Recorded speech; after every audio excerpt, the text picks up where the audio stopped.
আমাদের আলোচনা চলতেছে আল্লাহ রাসূলের সিরা কোন পর্যায়ে, আর কতটুকু মনে আছে? গত সেশনে আমরা আলোচনা করতেছিলাম কোন বিষয়ে? খায়বারের যুদ্ধ নিয়ে আমরা আলোচনা করতেছিলাম। খায়বারের ভিতরে বড় বড় কয়টা দুর্গ ছিল? 8টা দুর্গ। আর খায়বার এরিয়াটা দুই ভাবে বিভক্ত ছিল। একটা অংশের নাম কি ছিল? নাফত এরিয়া। আর একটা ছিল কুতাইবা। নাফত এরিয়ার ভিতরে ছিল 5টা। মেইন ভূখণ্ডের মধ্যে ছিল 3টা। আর মেইন ভূখণ্ডের একটু দূরে নাফত, গ্রেটার নাফত এরিয়ার ভিতরে শেখ এরিয়াতে ছিল আরো 2টা। তো আমরা আলোচনা করেছিলাম যে মুসলমানরা সর্বপ্রথম অ্যাটাক করেছেন কোন দুর্গে? নাঈম দুর্গে। এটা ছিল তাদের সবচাইতে শক্তিশালী দুর্গ, aspect of military equipment, military force. এটা সামনে ছিল, মুসলমানরা এটাতে অ্যাটাক করলেন এবং আমরা আলোচনা করেছি। আজকে আমরা আলোচনা শুরু করি 2 নম্বর দুর্গ থেকে, সাআদ বিন মুআজ দুর্গ। এটা ছিল 2 নম্বর দুর্গ। এই দুর্গ ছিল অত্যন্ত সুরক্ষিত, মজবুত। শক্তি এবং নিরাপত্তার দিক থেকে নাঈম দুর্গের পরেই ছিল এর অবস্থান। খুব শক্তিশালী দুর্গ। কাম আল মুসলিমুনা বিল হুজুম আলাইহি, মুসলমানগণ যুদ্ধ শুরু করলেন এই দুর্গের বিরুদ্ধে। তাহতা কিয়াদাতিল হুবাব ইবনুল মুনজির আল আনসার রাদিয়াল্লাহু আনহু, আল্লাহর রাসূল সেনাপতির দায়িত্ব দিয়েছিলেন হুবাব ইবনুল মুনজির রাদিয়াল্লাহু আনহুকে, যাও তুমি আমার সাহাবাদেরকে নিয়ে তুমি আক্রমণ শুরু করো এই সাআদ বিন মুআজ দুর্গে। সর্বপ্রথম সাহাবায়ে কেরামগণ সেখানে গিয়েই সিজ করলেন এই দুর্গকে এবং সিজ রাখলেন 3 দিন পর্যন্ত। ইবনে ইসহাক রাহিমাহুল্লাহ তিনি বর্ণনা করতেছেন, 3য় দিনে বনি সালিম গোত্রের বনু সাহাম অংশ ছিল অগ্রগামী এই যুদ্ধে। তারা আল্লাহ রাসূলের কাছে আসিয়া বলল, ইয়া রাসূলুল্লাহ লাকাদ জাহাদনা, যে আমরা যুদ্ধ করতে করতে দুর্বল হয়ে পড়েছি, চূর্ণ বিচূর্ণ হয়ে গেছি। ওমা বিআইদিনা মিন শাইইন, এখন আমাদের হাতে আর কিছুই নেই। 1 নম্বর খাবার নাই, 2 নম্বর ওয়েপন নাই, 3 নম্বর এই 2টা না থাকার কারণে আমাদের শরীরে শক্তিও নাই। ইয়া রাসূলুল্লাহ, আমরা আর অগ্রসর হইতে পারতেছি না। ইয়া রাসূলুল্লাহ, আমাদের জন্য আল্লাহর কাছে খুসুসান দোয়া করেন। তো সাহাবায়ে কেরামগণ মনে করতেন আল্লাহর রাসূল সঙ্গে তাহলে সবচেয়ে বড় শক্তি। আর কিছু না হইলে সাহাবায়ে কেরামগণ আল্লাহর রাসূলের এই হাতের নিচে ছায়াতলে আসিয়া বলতেন, ইয়া রাসূলুল্লাহ, আমাদের জন্য দোয়া করেন। এটা ইয়াকিনান ছিল সাহাবায়ে কেরামদের যে আল্লাহর রাসূল আল্লাহ কর্তৃক নির্ধারিত, আল্লাহর রাসূলের কাছে আসিয়া আমরা চাইতেছি মানে আমরা পাইতেছি। এই পরিমাণ দৃঢ় ঈমান, ইয়াকিন সাহাবায়ে কেরামদের ছিল। আল্লাহর রাসূলের কাছে এসে বললেন, ইয়া রাসূলুল্লাহ, খুসুসান আমাদের জন্য দোয়া করেন যাতে আমরা সাআদ বিন মুআজ দুর্গের উপরে বিজয় অর্জন করতে পারি। রাসূলুল্লাহ সাল্লাল্লাহু আলাইহি ওয়াসাল্লাম সাহাবায়ে কেরামদের রিকোয়েস্টের বদৌলতে দোয়া করা শুরু করলেন। আল্লাহুম্মা ইন্নাকা ক্বাদ আরাফতা হালাহুম, ও আল্লাহ তুমি জানো আমার সাহাবীদের অবস্থা, সাহাবীদের হাল কি। আল্লাহ তোমার কাছে সবচেয়ে বেশি তাদের অবস্থা আছে। ওয়ালাইসাত বিহিম কুওয়াতুন, আল্লাহ তাদের আর কোনো শক্তি নাই, আল্লাহ সব শক্তি শেষ হয়ে গেছে। ও আল্লাইসা বিয়াদি শাইউন, আল্লাহ আর আমার কাছেও কিছু নাই যে আমার সাহাবীদেরকে আমি দিব। আল্লাহর রাসূল কিভাবে আল্লাহর কাছে, এটা দোয়া জালিল, মানে খুব বেশি নম্র হয়ে আল্লাহর কাছে চাও। ও আল্লাহ তুমি এই দুর্গটা আমাদের কাছে আল্লাহ তুমি দান করো, আমার সাহাবীদেরকে এই দুর্গের উপরে আল্লাহ তুমি বিজয় দান করো। এই দুর্গের ভিতরে সবচেয়ে বেশি গনিমত আছে, ও আকসারুহা তুআমান, সবচেয়ে বেশি খাবার আছে, ও ওয়াদাকান, সবচেয়ে বেশি চর্বি আছে। তো আরবের মানুষের কাছে দুইটা জিনিস ছিল গুরুত্বপূর্ণ খাবারের জন্য। একটা ছিল গম জাতীয় জিনিস, সেটা কোনো সময় রাইস বা রাইসের অংশটা খুব কম ছিল। আদা রুটি বানানোর জন্য জব, গম, ভুট্টা, বার্লি এইগুলো ছিল বেশি।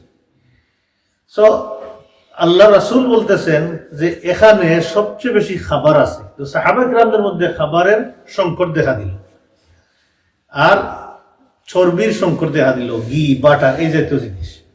তো এইগুলো লাগাইয়া রুটির মধ্যে সাহাবা কিরামগণ খাইতেন। রাসূলুল্লাহ সাল্লাল্লাহু আলাইহি ওয়াসাল্লাম দোয়া করলেন, সাহাবা কিরামগণ আল্লাহর কুদরতি শক্তি পেয়ে গেলেন। সাহাবা কিরামগণ যুদ্ধের মধ্যে বিজয় করতে না পারলে আল্লাহ রাসূলের কাছে এসে বলতেন দোয়া করেন। দোয়া করলে সাহাবা কিরামগণ বিজয় করে ফেলতেন, 1 নম্বর। 2 নম্বর কারণ বলতেছেন যে আমরা যুদ্ধ করে বিজয় করতে পারি না, যখন কাফিরগণ আল্লাহর রাসূলকে গালি দিত, আমাদের শরীরের ভিতরে কোথা থেকে যেমন এত শক্তি, জৌলস চলে আসতো যে আমরা ইমিডিয়েটলি বিজয় করতাম। এটা 2টা সোর্স ছিল সাহাবায়ে কেরামদের কাছে। সো আল্লাহর রাসূল দোয়া করলেন, সাহাবায়ে কেরামগণ আল্লাহ সুবহানাহু ওয়া তাআলার পক্ষ থেকে মানসিক, শারীরিক সব দিক থেকে শক্তি পেয়ে গেলেন। আল্লাহর রাসূলের দোয়ার বরকত এবং নিয়ামত নিয়ে সাহাবায়ে কেরামগণ আবার যুদ্ধ শুরু করলেন, ভয়াবহ স্লট শুরু করলেন এখন সা'দ বিন মুআয দুর্গের বিরুদ্ধে। কানা বানু আসলাম, আর এই যুদ্ধে সবচেয়ে বেশি আনসারী গোত্রের মধ্যে ভূমিকা ছিল বনু আসলাম গোত্রের। বেশিরভাগ যোদ্ধা ছিলেন বনি আসলাম গোত্রে, তারা এই যুদ্ধ পরিচালনা করলেন। প্রথমত সেখানে যাওয়ার পরেই কিছু 1-to-1 ফাইট হলো। 1-to-1 ফাইট শেষ হওয়ার পরে সাহাবায়ে কেরামগণ অতর্কিতভাবে হামলা শুরু করলেন। এক ভয়াবহ যুদ্ধ হলো এই দুর্গের সামনে। যুদ্ধে করতে করতে ওই দিন, 3য় দিন সূর্য ডুবার আগেই আল্লাহ সুবহানাহু ওয়া তাআলা সাহাবায়ে কেরামদেরকে বিজয় দান করেছেন। সাহাবায়ে কেরামগণ গনিমত অর্জন করেছেন। এই দুর্গতে, সা'দ বিন মুআয দুর্গ থেকে 1 নম্বর খাবার ছিল ওয়াকসারুয়া তুআমা, প্রচুর পরিমাণ খাবার পেয়েছেন। আলহামদুলিল্লাহ, ওদের খাবারের অভাব ছিল। 2 নম্বর ওয়াদাকান, প্রচুর পরিমাণ বাটার জাতীয়, চর্বি জাতীয় জিনিস পেয়েছেন। 3 নম্বর মিনজানিক পেয়েছেন, এটাকে বলা হয় মিসাইল, বর্তমানে কামান, মিসাইল। তদানীন্তন যুগে এটা ছিল এইভাবে, কোন একটা যন্ত্রের মধ্যে তারা রাখতো মোটা মোটা পাথর, আর পাথর দিয়ে আঘাত করতো। এখন তো মিসাইল, এটা তারা মারত। 2 নম্বর দাব্বা পাইলেন। বর্তমান যুগের দাব্বা, যেটা দাব্বা বলতে ওই যে কয়েকটা পা দিয়ে মাটির মধ্যে যেটা হাঁটে, ওইটা হলে দাব্বা বলা হয়। দাব্বাতুল আরদ, জমিনের দাব্বা বলতে গরু, ছাগল, ফোর্স, পিপিলিকা পর্যন্ত সব দাব্বা বলা হয়। ট্যাঙ্ক যেটা বানায় বর্তমানে, এই ট্যাঙ্কের কয়টা পা থাকে। তো বর্তমান যুগে আরবিতে দাব্বা বলে ট্যাঙ্কে, সেখানে কিছু ট্যাঙ্ক অর্জন করলেন, ট্যাঙ্ক পাইলেন। আর কোনো দুর্গের মধ্যে এগুলো ছিল না। তাহলে আল্লাহ সুবহানাহু ওয়া তাআলা কি দিলেন? খাবার দাবার দিলেন সাহাবায়ে কেরামদেরকে, আর কি দিলেন? মিসাইল দিলেন, ট্যাঙ্ক দিলেন। সুবহানাল্লাহি ওয়া বিহামদিহি। সাহাবায়ে কেরামগণ যা চিন্তা করতেন যে আমাদের ওইটা দরকার যুদ্ধে, আল্লাহ সুবহানাহু ওয়া তাআলা দিয়ে দেন। সলফে সালেহিনদের একটা কথা আমি বলে দিই। সলফে সালেহিন বলতেন, আমরা যুদ্ধ শুরু করি খালি হাতে, শেষ করি আমরা বড়া হাতে। সুবহানাল্লাহি ওয়া বিহামদিহি। বর্তমান যুগে মুসলমানদের দুর্বলতা এখানেই, আমাদের বড়া হাত না হইলে আমরা যুদ্ধ শুরু করতে পারবো না। মানে কি? যে আমাদের হিউজ নাম্বার আর্মি থাকতে হবে, 1। 2 নম্বর প্রচুর পরিমাণ অস্ত্র শস্ত্র থাকতে হবে, তারপরে আমরা যুদ্ধ শুরু করব। এটাই তো মানে পুরাটা উল্টে গেছে, পুরা উল্টে গেছে। এখান থেকে ছোট্ট একটা কাহিনী আমি বলি আপনাদেরকে। অনেক বছর আগে আমি একজন আলিমের বক্তব্য শুনতেছিলাম ঢাকাতে। আমার প্রেস ক্লাবে, ঢাকা প্রেস ক্লাবে মিটিং করেন না, সেখানে আমি বক্তব্যটা শুনেছি। একজন কটাক্ষ করে ওই তিতুমিরকে বলতেছেন যে ব্রিটিশরা আসলো বড় বড় অস্ত্র শস্ত্র নিয়ে, গান নিয়ে, আর আমরা বের হলাম লাঠি, বাঁশের লাঠি নিয়ে। মানে উনি কটাক্ষ করতেছেন। তখন আশপাশ সবাই তো চিন্তা করে না, সবাই তো এইভাবেই চিন্তা করে যে আসলে তো হাসা, একজন গান নিয়ে আসলে লাঠি নিয়ে বের হলে কি হবে। কিন্তু মুসলমানদের লাঠির ভিতরে আল্লাহ বরকত দিয়েছেন। মুসা আলাইহিস সালামের লাঠির ভিতরে কি ছিল? বরকত ছিল না? মুসলমানদের লাঠির ভিতরে বরকত আছে। যদি মুসলমানরা আল্লাহর সাথে তাদের লিঙ্ক কায়েম করতে পারে, ওয়ালা তাহিনু ওয়ালা তাহজানু ওয়া আনতুমুল আ'লাউনা ইন কুনতুম মুমিনিন। কিন্তু কথা হচ্ছে ব্রিটিশ গেল গান নিয়ে, কিন্তু মুসলমানরা গড়ে বসে গেল। মুসলমানদের এক পর্যায়ে এই লাঠি নিয়ে বের হল। লাঠির তো অভাব ছিল না, বাঁশের লাঠির কি অভাব ছিল এশিয়ান সাবকন্টিনেন্টে?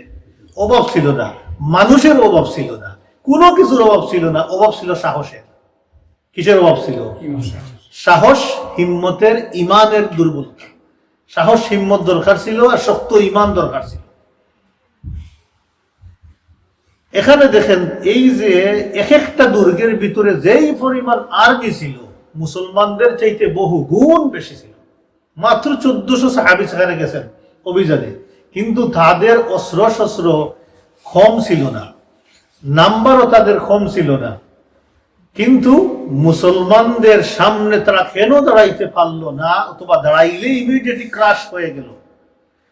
لأنتم أشد رهبة في صدورهم من الله। সূরা হাশরে আল্লাহ পাক বলতেছেন, ওই ইহুদিদের আলোচনা করতে গিয়ে আল্লাহ তাআলা বলতেছেন যে হে মুসলমানরা, তোমরা জানো যে ইহুদিদের অন্তরে সবচেয়ে বেশি কিসের ভয়? আল্লাহ বলছেন আনতুম, অবশ্যই অবশ্যই তোমরা, আসাদ্দু রাহবা, সবচেয়ে বেশি ভয় মিনাল্লাহ, আল্লাহর চাইতে। মানে আল্লাহকে তারা এই পরিমাণ ডরায় না যেই পরিমাণ মুমিনদেরকে তারা ডরায়। তার প্রমাণ আমরা এখন বর্তমানে দেখতেছি। আচ্ছা বলেন তো, কম্পেয়ার করেন ফিলিস্তিনের এই দুর্বল বাঙ্গা গড়ের মানুষগুলো, পেটে খাবার নাই, শরীরে কাপড় নাই, পায়ে জুতা নাই, আহত পঙ্গু এবং ছোট ছোট বাচ্চাগুলো, এদেরকে কি পরিমাণ ইহুদিরা ভয় করে, এবং সবচাইতে পৃথিবীর মরণাস্ত্র, শক্তিশালী অস্ত্র নিয়ে এদের সাথে যুদ্ধ করতেছে। যুদ্ধ কি প্রয়োজনই ছিল? আসলে প্রয়োজন ছিল না। কিন্তু অন্যদিকে দেখেন, এদের সাপোর্টে পৃথিবীর সুপার পাওয়ার গুলো কন্টিনিউ সাপোর্ট করতেছে, শেমলেসলি, বেইজ্জতের মতো। হায়া শরম কিচ্ছু নাই, যে খাকে তুমি মারতে যাইবার। আপনি যদি একজন মানুষ মাটিতে পড়ে গোড়াগড়ি করতেছে, আর আপনার সাথে খুব শক্তি আছে, এখন তাকে কি মারিয়ে আপনি কি অহংকার দেখাইতে পারবেন? কি মানুষের আকল কোথায় গেল? কোনো মুসলমানরা সাহায্য করতেছে না। তারপরেও তাদের কাছে যেটা আছে, তারা ফাতুর দিয়ে যে ইঠা মারে, মনে হয় যে মনে মিসাইল চাটতেছে, দৌড় দিয়ে পড়ে। একটা টায়ার ছাড়লে ওটা আটকে দিকে 3টা গোটায় পড়ে। কারণ তাদের অন্তরে আছে কার ভয়? মুসলমানের ভয়। তাদের অন্তরে আল্লাহর ভয় নাই। অতএব মুসলমানদের একটা জিনিস মনে রাখতে হবে, ওটা উল্টাই দিতে হবে, যে সর্বদাই মুসলমানদের সম্পর্ক হবে আল্লাহ তাআলার সাথে, আর যা থাকবে হাতে সেটা নিয়েই মুসলমানদেরকে বের হতে হবে। হ্যাঁ, হিউজ নাম্বার শহীদ হবে, জান্নাত বিক্রি লাভ করবে। আমরা কি চাই না জান্নাত বিক্রি করতে? এটা আমাদের সর্বোচ্চ চাওয়া, সর্বোচ্চ কামনা, বাসনা হচ্ছে আল্লাহর জান্নাত বিক্রি করবো। আল্লাহ বলছে ও খুরা তো না, আলাদা আর একটা জিনিস আছে তোমরা ভালোবাসো, যে দুনিয়াতে বিজয়। আল্লাহ বলছে সেইটাও আমি দিব। কিন্তু আসলটা হচ্ছে আল্লাহ তাআলার কাছে কোনটা? আখিরাত। তুরিদুনা আরাদাদ দুনিয়া, তোমরা দুনিয়া চাও, আল্লাহু ইউরিদুল আখিরা, আল্লাহ চান তোমাদের আখিরাত, আল্লাহ আমাদেরকে আখিরাতে দিতে চান। আর আমরা কেন দুনিয়ার জন্য মশগুল হয়ে গেলাম? আচ্ছা বলেন তো, আজ থেকে 100 ইয়ার্স আগে যারা দুনিয়ার জন্য দৌড়াদৌড়ি করতো আমাদের মতো, তারা কেউ দুনিয়াতে কি আছে? কেউ নাই। 100 ইয়ার্স পরে আমরা কেউ কি থাকবো এখানে? এই ফেসগুলো কি আমরা দেখতে পারবো এখানে? নো। তাহলে একটা রিয়ালিটি দেখেন, সুবহানাল্লাহ, চলমান যাইতেছি, চলে যাবো। তাহলে কিসের বই নিয়ে আমরা ফিসে পড়ে থাকলাম মুখাল্লাফিনদের মতো? এর খেসারত পৃথিবীতে কত মুসলমান দেখেন, এই দেখেন ফিলিস্তাইনের ভাই বোনরা খানি পাইতেছে না, খানিটা যাইতে আটকাই দিচ্ছে। আর এই সৌদি আরব, কাতার, জর্ডান এগুলোতে দেখেন যে বিশাল মোটা মোটা গরু বুনা করে টানাটানি করে খাইতেছে, ফালাইতেছে, হাসাহাসি করতেছে। আমরা বলতে গেলে বলি তো সারা আমাদের মুসলমান ভাই বোন। আল্লাহ তাআলার ইলমে কয়জন যে মুসলমান আছে আল্লাহ তাআলা ছাড়াই কেউ বলতে পারবে না।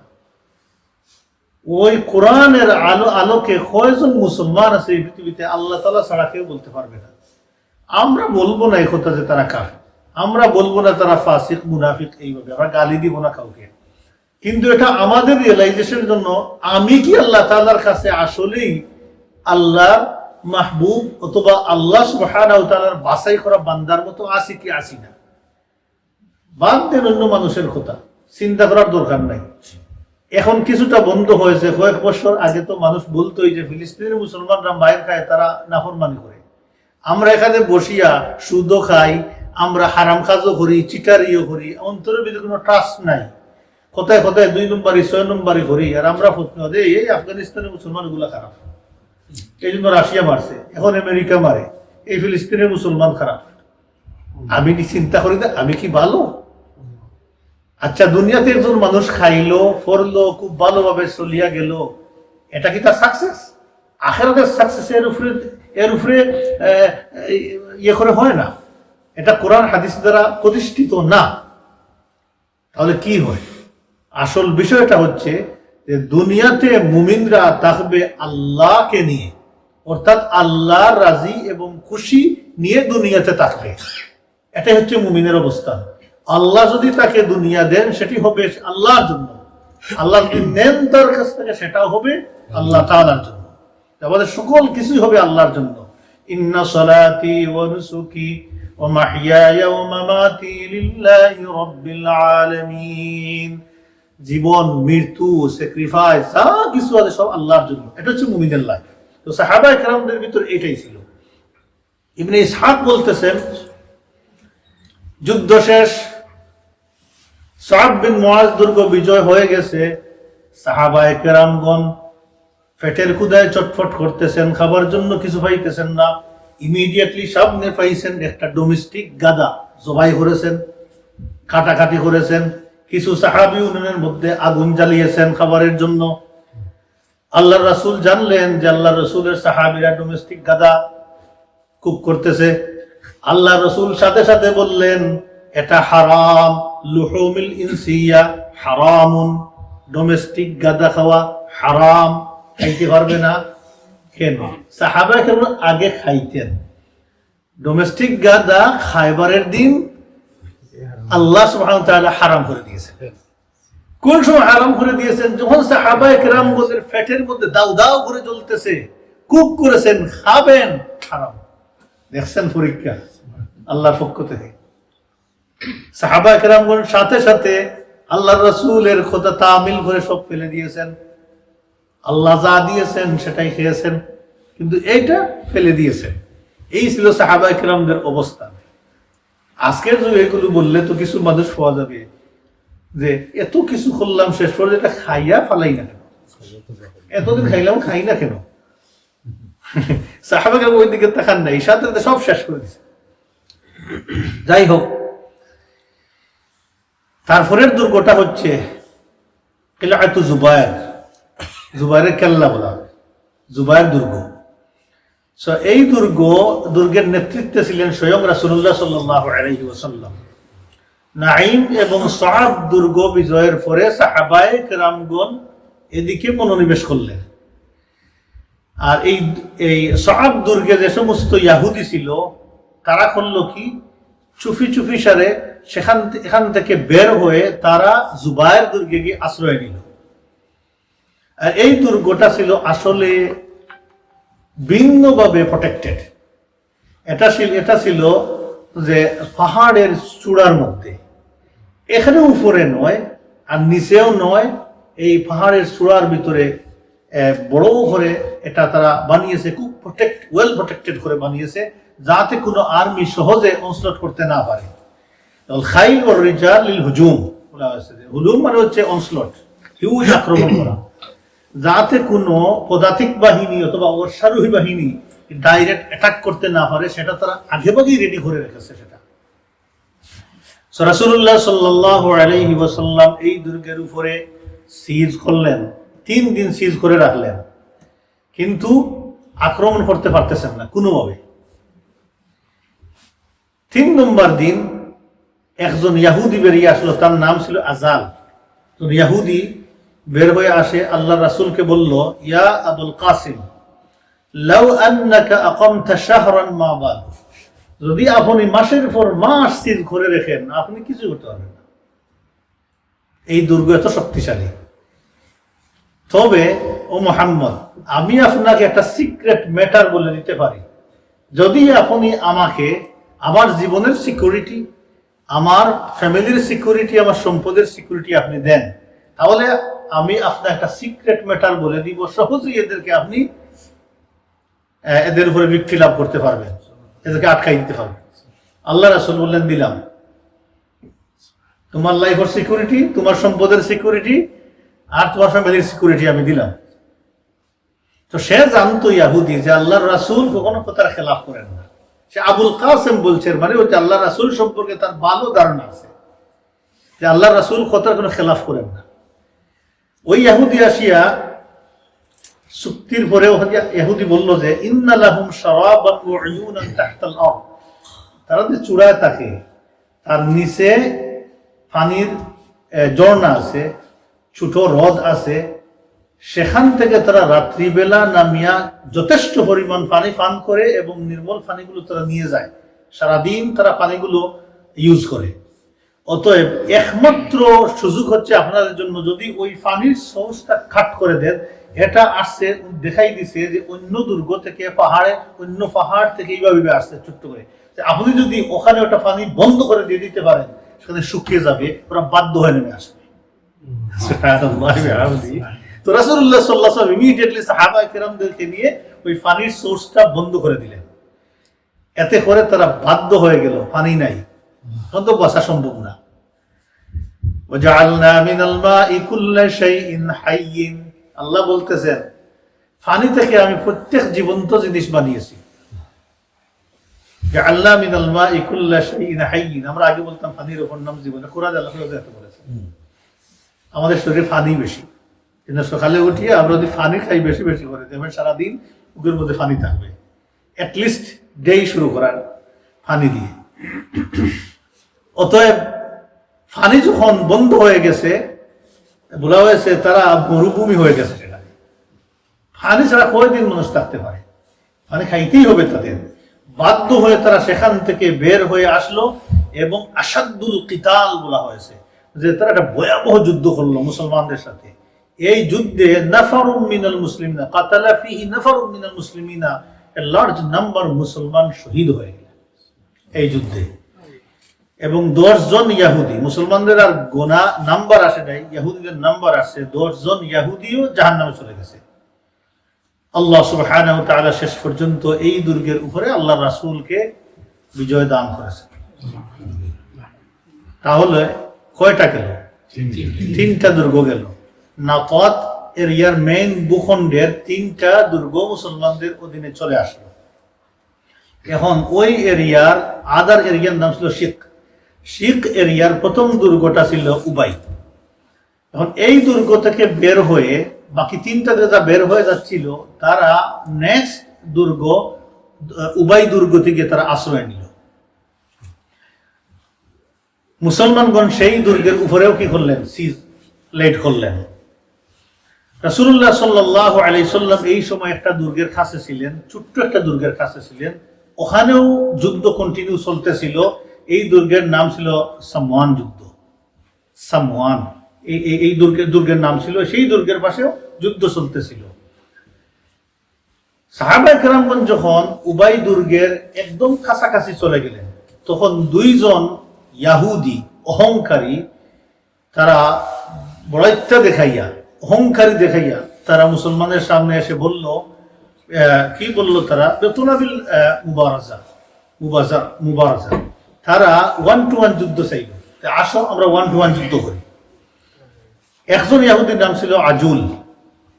হুবাব ইবনুল মুনজির রাদিয়াল্লাহু আনহু তাকে মিট করতে গেলেন, তার সাথে যুদ্ধ করতে গেলেন। প্রথমে গিয়াই দুইজনে তলবারি ঘুরাইতেছেন, তিনি উনার ডান হাতে আঘাত করলেন। হুবাব ইবনুল মুনজির রাদিয়াল্লাহু আনহু মোর দেন হাফ হ্যান্ড যখন খাটা গেল ডান হাত, তখন সে তরবারি ফেলে দিয়ে দৌড় শুরু করলো। হুবাব ইবনুল মুনজির রাদিয়াল্লাহু আনহু তার পিছু ছাড়লেন না, শেষ পর্যন্ত তাকে ধরলেন, ফায়ার নিচে ফেলে দিয়ে জবাই করে দিলেন। শেষ জবাই করে তার কাছে যা ছিল সেটা তিনি নিয়ে আসলেন। 2 নম্বর ইয়াহুদির নাম আর আমি কালেকশন করতে পারিনি, অনেক গাটাগাটি হচ্ছে, নাম আসে নাই। ইবনে কাসিরও চেক করলাম, সেখানেও নাম নেই। বলছে জাস্ট ওয়া আখার, অন্য একজন ইয়াহুদি ছিল। সেই ইয়াহুদি আসলো। এই ইয়াহুদির মোকাবেলা এখন মুসলমান গেলেন। সে খুব ইজিলি মুসলমানকে শহীদ করে দিল। যখন একজন মুসলমান শহীদ হয়ে গেছেন, পিছন দিক থেকে দৌড় দিয়ে গেছেন আবু দুজানা রাদিয়াল্লাহু আনহু, মুসলমানদের আরেক বীর। আমরা আগে আলোচনা করেছি, লাল ফট্টিদারি হিসাবে তিনি সাহাবায়ে কেরামদের মধ্যে তিনি পরিচিত ছিলেন। লাল ফট্টিদারি সাহাবী আবু দুজানা রাদিয়াল্লাহু আনহু গেলেন সেখানে।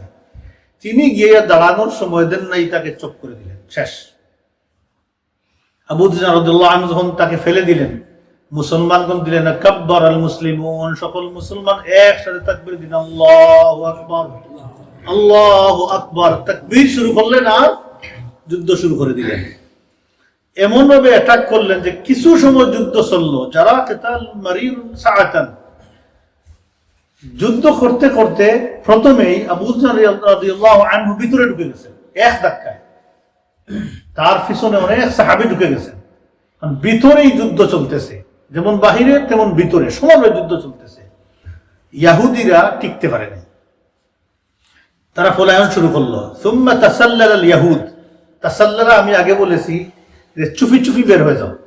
তারা সেখান থেকে পিছন দিক থেকে তারা বের হইতে লাগলো, দৌড়াইতে শুরু করলো। দৌড়াইবার সময় তারা তাদের হাতের কাছে যা পাইল, যে আলাদ যন্ত্রপাতিগুলো, তারপরে এই ছাগলগুলো, কিছু ধন সম্পদ, সোনা গয়না যা ছিল সেগুলো যে পরিমাণ নিতে পারলো সেগুলো নিয়ে তারা দৌড়াইতে লাগলো। কোথায় দৌড়াইতে লাগলো? তারা নেজার পরবর্তী দুর্গ হচ্ছে নেজার দুর্গ, নেজার দুর্গের দিকে তারা দৌড়াইতে লাগলো। আর নেজার দুর্গ ছিল যে এই নাফাত এরিয়ার সর্বশেষ দুর্গ। আল্লাহ সুবহানাহু ওয়া তাআলা মুসলমানদেরকে এই উবাই দুর্গের উপরেও বিজয় দান করলেন।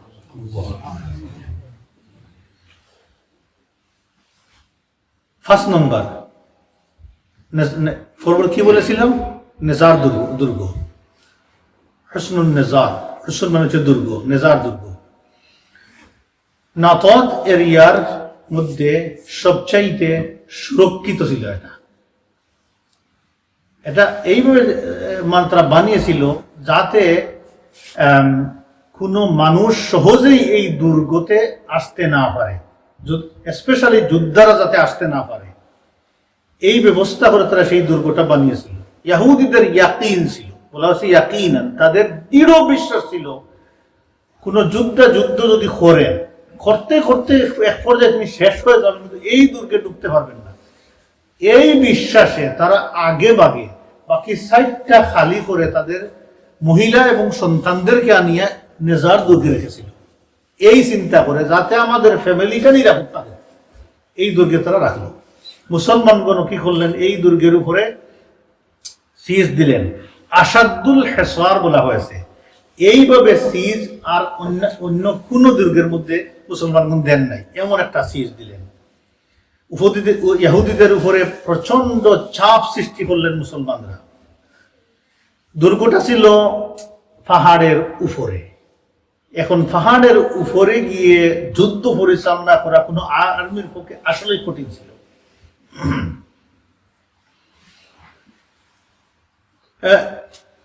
মুসলমানরা অনেক চেষ্টা করতেছেন চতুর্দিকে ঘুরে ঘুরে, কিন্তু সেখানে প্রবেশ করতে পারতেছেন না। এদিকে ইহুদিদেরও সাহস ছিল না যে সেখান থেকে নেমে তারা মুসলমানদের বিরুদ্ধে যুদ্ধ করবে। তারা সেখানে বসে আছে।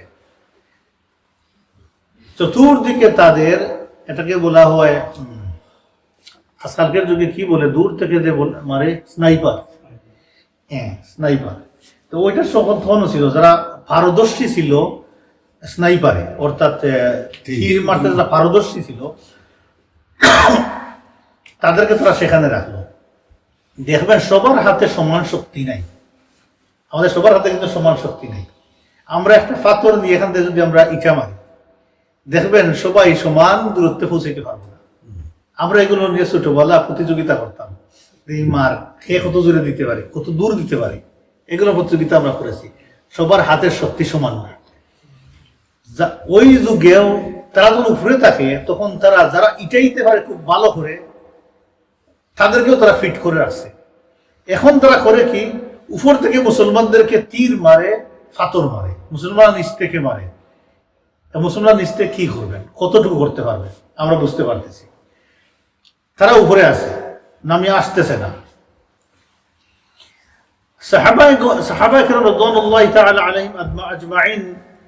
এটা প্রতিহত করতেছেন সাধ্য মতো, কিন্তু সেখানে পৌঁছিতে পারতেছেন না।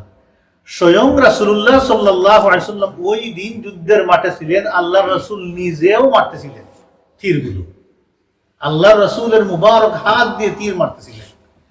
এমনকি ওদের মারা একটা তীর আসিয়া আল্লাহ রাসূলের একটা আঙ্গুলিতে হিট করলো। যখন আল্লাহ রাসূলের আঙ্গুলে হিট করলো, রাসূলুল্লাহ সাল্লাল্লাহু আলাইহি ওয়াসাল্লাম এক মুষ্টি পাথর হাতে নিয়ে ওই দুর্গের দিকে মারলেন।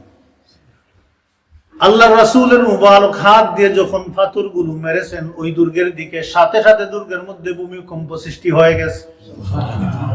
এমন ভাবে কাঁপতেছিল ওই পাহাড়টা যে অনেক ওয়ালের মধ্যে এই দুর্গের ফাটল দেখা দিয়েছিল। ইন দ্য মিন টাইম রাসূলুল্লাহ সাল্লাল্লাহু আলাইহি সাল্লাম সেখানে অবস্থান করতেছেন। 14 দিনে পৌঁছে গেছে। কয়দিন? 14 দিনে পৌঁছে গেছে এবং যুদ্ধ এই অবস্থার মধ্যে। 14 দিনের পরে আল্লাহ রাসূল বললেন, না, এখন তোমরা মিসাইল মারো এবং ট্যাঙ্ক ব্যবহার করো। সাহাবায়ে কেরামগণ বুঝাচ্ছে যে এটা রেডি করে রেখেছিলেন যে ফাইনাল গিয়ে আমরা এটা ইউজ করবো। আল্লাহ রাসূল এটা মারো। যখন সাহাবায়ে কেরামগণ মিসাইল মারলেন আর ট্যাঙ্ক মারলেন, তখন বিরাট অংশ ধসে পড়ল তাদের ওয়ালে। এই সুযোগে মুসলমানগণ দ্রুত গতিতে ঢুকে গেলেন। এই বলেছিলাম না, তোমরা ওখানে কয়টা মারবা, 2-3 জন 4 জন তো মারার পরে বাকিরা উঠে যাবে। উঠলেই তো কাজ হয়ে গেছে। সুবহানাল্লাহ বিহামদিহি। সাহাবাগণ অপেক্ষা করতেন, গেট, আমি যদি রাস্তা পাই আইল গো দেয়ার। এটা ছিল সাহাবায়ে কেরামদের স্পিড। সাহাবায়ে কেরামগণ দ্রুত গতিতে সেখানে ঢুকে গেলেন। এই ওয়াল ভাঙ্গার সাথে সাথে সেখানে গিয়ে যুদ্ধ শুরু হয়ে গেল। ভয়াবহ যুদ্ধ এখন চলতেছে এই দুর্গের ভিতরে। এতে ইহুদিরা ব্যাডলি পরাজয় বরণ করল। এখন অন্যান্য দুর্গ থেকে চুপি চুপি বের হয়ে যাওয়ার রাস্তা ছিল, এই দুর্গতে এমন রাস্তা নাই। এখন বলা হয়েছে লাম ইয়াতামাক্কানু মিনাত তাসাল্লুল, চুপি চুপি যাওয়ার কোনো সুযোগ নাই তাদের। কামা তাসাল্লালু মিনাল হুসুনিল উখরা বাল ফারু মান ফারু, বলা হয়েছে যে যেদিকে পলায়ন করতে পারলো সেদিকেই বাঁচা পাইল, দৌড়াইতে শুরু করলো। আর মুসলমানের পিছন দিকে তাদেরকে মারতে লাগলেন। তারিকিনা লিল মুসলিমিনা নিসাআহুম ওয়া যারারিহুম, তারা তাদের পরিবার ভুলে গেছে, সন্তান সন্ততি ভুলে গেছে। এদেরকে মুসলমানদের করুণার উপরে, তাদের রহমতের উপরে ছেড়ে দিয়ে পলায়ন করছে। মুসলমানগণ তাদের সবাইকে ক্যাপচার করেছেন। এই দুর্গ আল্লাহ সুবহানাহু ওয়া তাআলা মুসলমানদেরকে দিয়ে দিলেন, কমপ্লিট বিজয় হয়ে গেল। এই দুর্গ বিজয় হওয়ার পরে আমরা বলেছিলাম না, মেইন দুর্গ ফার্স্টটা ছাড়াও আরো ছোট ছোট অনেক দুর্গ ছিল, কিছু লফটি বিল্ডিং যখন ছিল তাদের অনুভূতে তারা এবার বানিয়েছিল। সেই বিল্ডিং গুলোতে যখন সাহাবায়ে কেরামগণ গেলেন, দেখলেন মানুষ নাই, কেউ নাই, সব ফেলে দিয়ে আগে ভাগে তারা পলায়ন করেছে। অতএব এই ফার্স্টটা দুর্গ নাফাত এরিয়ার কমপ্লিটলি মুসলমানদের দখলে চলে আসলো। ইনশাআল্লাহ আমরা পরবর্তীতে আলোচনা শুরু করবো কুতাইবা এরিয়ার বাকি 3টা দুর্গের কি অবস্থা, তারা যুদ্ধ করেছে না করে নাই, না সন্ধি করেছে, তারপরে আল্লাহ রাসূল কি অভিযান করেছেন আশপাশে এবং গনিমত বন্টন করেছেন, এগুলো নিয়ে আলোচনা করে এই চ্যাপ্টার ক্লোজ হয়ে যাবে ইনশাআল্লাহ। সুবহানাকাল্লাহুম্মা ওয়া বিহামদিক নাশহাদু আল্লা ইলাহা ইল্লা আনতা নাস্তাগফিরুকা